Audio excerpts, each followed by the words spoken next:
Hello and welcome again to Up in the Air. I'm Haley Mitchell alongside Dakota Smith.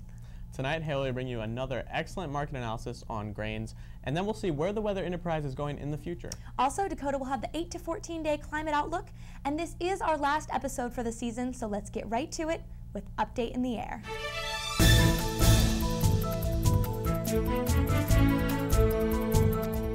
Earlier this month, the Midwest experienced a week of heavy, persistent rainstorms.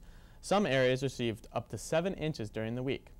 All that rain has piled up in the Mississippi, causing widespread flooding along the riverbanks. Many areas had to be evacuated due to inundating waters. The following image was taken from NASA's Aqua satellite on April 5th, when normal river conditions were occurring. The green represents trees and shrubs, the red and brown represents land, and the blue represents water. The following image was taken on April 20th of the same area. As you can see along the river, more blue is prevalent as the water overcame the banks.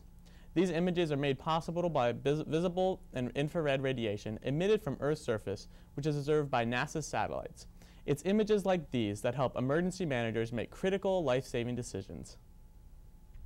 Though partly spared from recent federal budget cuts known as sequestration, the nation's already cash-strapped weather forecasting system is feeling the effects on the verge of a hurricane season that's expected to be busier than normal. Officials say they can maintain adequate staffing at the National Hurricane Center near Miami, though its forecasters will be forced to take off 4 unpaid days by September 30th. Staff at the National Weather Service already is depleted because of a hiring freeze.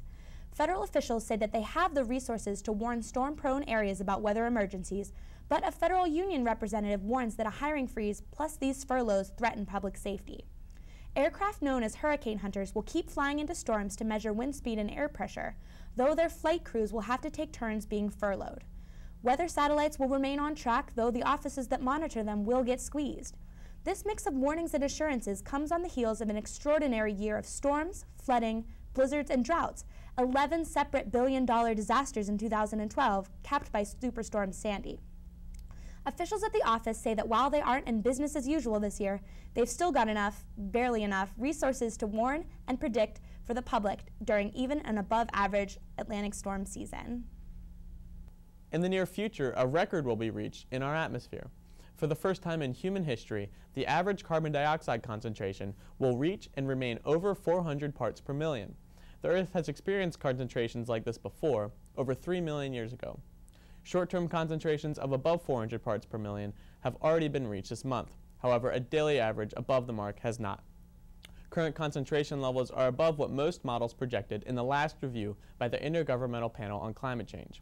However, the most extreme model was not far off and projects by 2030 carbon dioxide concentrations will be over 440 parts per million. The American Lung Association recently released its annual State of the Air report based on the Environmental Protection Agency findings for 2009 through 2011 and found that the 3 types of monitored air pollution have all declined. The ALA CEO, Harold Wimmer, said that we are happy to report that the state of our air is much cleaner today than when we started the report 14 years ago, but the work is not done. The report covers short-term and year-round particle pollution, which includes dust, metals, smoke, exhaust, and acid. It also measures ozone, which is created mainly from a reaction between sunlight and unburned gases in engine exhaust. These 3 types of pollution represent the most widespread airborne threats to people's health. About 132 million people in the United States, or 42% of the country's population, live in counties that have unhealthy levels of at least one form of air pollution. This can lead to asthma, cardiovascular issues, lung problems, and even premature death. Specifically, Center County in Pennsylvania received a grade of C for ozone particle pollution 24-hour monitoring, and a grade of passing for annual particle pollution. While this means that sensitive groups such as children, the elderly, and those with pre-existing respiratory issues are still susceptible to health risks from air pollution, now we have 9.3 fewer high ozone days than we did in 1996. You can help improve Center County's and the country's air quality by driving less, using less electricity, and avoiding burning wood or trash. You can also tell your state and local officials to take steps to clean up air pollution so there are fewer pollutants and particles up in the air. The market analysis is up next. As we enter injection season for natural gas and prices rely less on weather and more on energy market fundamentals, this week's market analysis will focus on the U.S. grains market. Corn is the biggest U.S. crop, followed by soybeans, hay, and wheat. The U.S. is the world's top exporter of corn, and U.S. farmers are behind on spring sowings by an area the size of West Virginia, thanks to March and April temperatures that were up to 15 degrees Fahrenheit below normal, coupled with heavy rains which severely limited fieldwork last week. Growers have planted some 11 million acres with major crops so far, an analysis of USDA data show, comparing crop progress statistics reported overnight with the areas that farmers intended to plant according to a report on March 28th. The loss of acreage is reflected in particular for corn, of which farmers had sown 4% as of Sunday, compared with 16% typically expected by now. The slow start reflects cold and wet weather in which Illinois, the second-ranked corn-producing state, dropped an average of 5.8 inches of rain last week, 3.2 inches more than normal. In neighboring Iowa, the top corn-producing state, fieldwork was limited to a few hours too, thanks to rains of up to 8.7 inches and temperatures 12 to 15 degrees below normal. Iowa farmers, who usually have 14% of their corn in the ground by now, had yet to make a start on plantings by Sunday, April 28th. Threatened by the expectation of a hampered supply, corn futures prices jumped the most this week than they did in the previous 10 months. Corn futures for July delivery surged by the exchange limit of 40 cents, or 6.5%, to about $6.60 per bushel, the highest for an active contract since April 1st. A close at that price would mark the biggest gain since June 25th. Plantings are behind in all other major crops too, including cotton, rice, sugar beet, and wheat, with the exception of sorghum, for which sowings are running marginally ahead of the typical pace. Soybeans have a slightly later sowing window and are not yet included in the USDA weekly national crop progress reports. Wheat and soybean futures also rose for similar weather-related reasons. On the Kansas City Board of Trade, wheat futures for July delivery advanced 3.2% to $7.75 per bushel.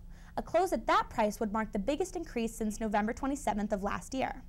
Earlier, the grain reached $7.79 per bushel, the highest since March 28th. However, the excessive precipitation across the Midwest has actually shrunk the area of the U.S. still in drought, with scouts in Illinois reporting that topsoil moisture increased dramatically over the week. So this improves the prospect for crops once they are seeded. The main risk that concerns farmers and traders is that if the cool, wet weather pattern doesn't change, planting delays could become more severe in May. This later planting increases the risk of crop damage when the plants are still young and vulnerable to the summer heat. Iowa-based U.S. Commodities said that the trade will be more concerned about slow plantings if a majority of the crop is not in place by May 10th. Up next, in our final segment of the series on weather and the climate enterprise, weather communication students share with us where we can expect the future of the U.S. climate system to move.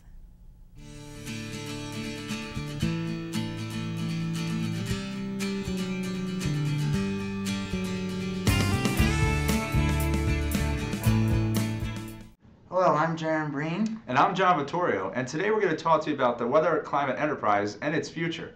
Most of us take weather forecasts for granted. We glance at it as we get ready for work or school or when planning a large outdoor weather event. In a perfect world, the weather would always behave exactly as predicted, but it doesn't, and chances are we have been disappointed in the accuracy of the weather forecast at one point or another. In the future, bad forecasts will be increasingly rare. Today we will take a look at factors that will determine just how rare. Meteorologists use numerical weather models to figure out how the weather will behave for the next few days. These models take in or assimilate observations from a variety of sources to determine the inertial state of the atmosphere and then solve 7 physics and math-based equations that govern atmospheric motion. There are 2 basic types of outputs: global models with lower resolution, like the GFS and the Euro, shown here, and regional models of higher resolution, like the NAM, that are initialized or nested within the global models. It's these nested models that provide the most useful information in the short term, like precipitation, temperature, and wind. But the global models also have to be reliable to give the regional models the best chance at success. In the image shown here, the broad domain of the NAM, or North American model, is in black, and even higher resolution versions are outlined in the various colors. The weather at your home is heavily dependent on larger scale systems that pass on by. There also are stark differences between the math and physics at the larger scales versus the smaller scales. The models we have now are generally reliable because of a collaboration between research conducted by universities funded by the federal government, the results of which are put back into the numerical models, which are run by the public sector. The news media and private companies like AccuWeather use these outputs to make a forecast for their viewers. Improving these models is an ongoing process that depends on these 3 sectors' continued collaboration, called the weather climate enterprise.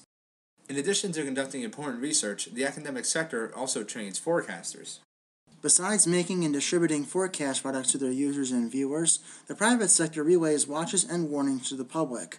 Private companies sometimes conduct research of their own, which can include designing new models and observation systems. Alongside their tasks of running numerical models and funding research projects, the public sector is also in charge of collecting observations, issuing watches and warnings, as well as daily severe weather outlooks and forecasts. And now for the future of the enterprise. The officers of the National Weather Service, they are in command through their numerical models, which they recently announced that they are upgrading the global forecast system to make it better, more competitive with the Euro. Better data assimilation, increased horizontal and vertical resolution, and improved model physics could make this GFS really good.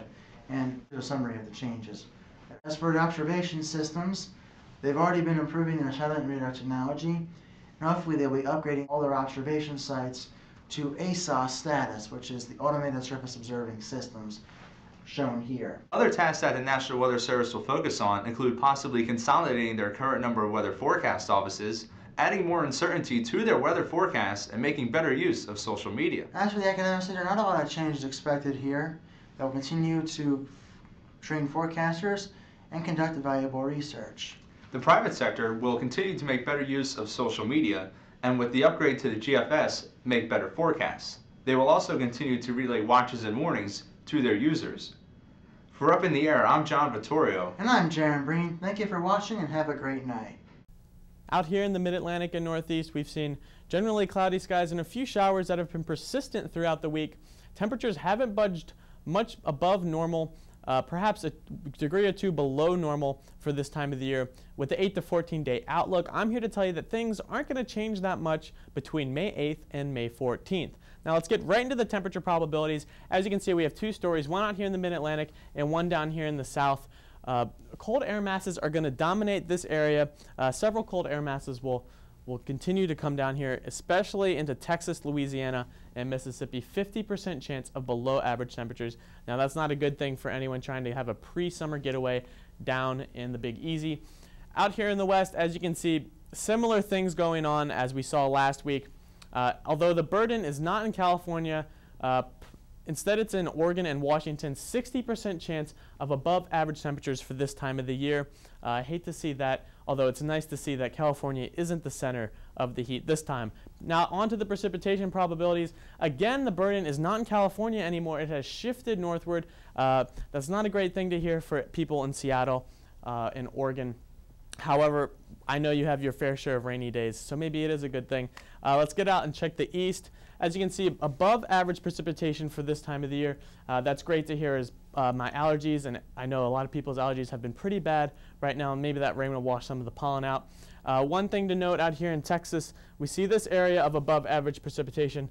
That's to a southerly flow that we'll see stay pretty persistent in this area. Hopefully it will relieve some of the drought that they're experiencing out there. Well, thanks for listening to my 8 to 14 day outlook. We'll see generally seasonable conditions and maybe a few more rainy days than expected. Thanks.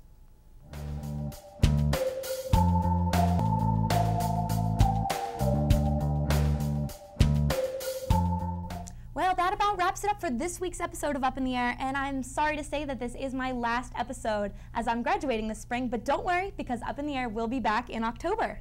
That's right, I'll be back here in 6 months bringing you great, exciting material. But Haley, I just want to say it's been awesome working with you. Great 7 episodes. We wish you the best in the future as you're going into the Weather Enterprise. Very exciting stuff, so we wish you the best. Yes, but in the meantime, do remember that all the episodes are available online on the CNET website as well as on our Facebook page. But for now, I'm Dakota Smith. And I'm Haley Mitchell. Be sure to join us next time, Up in the Air.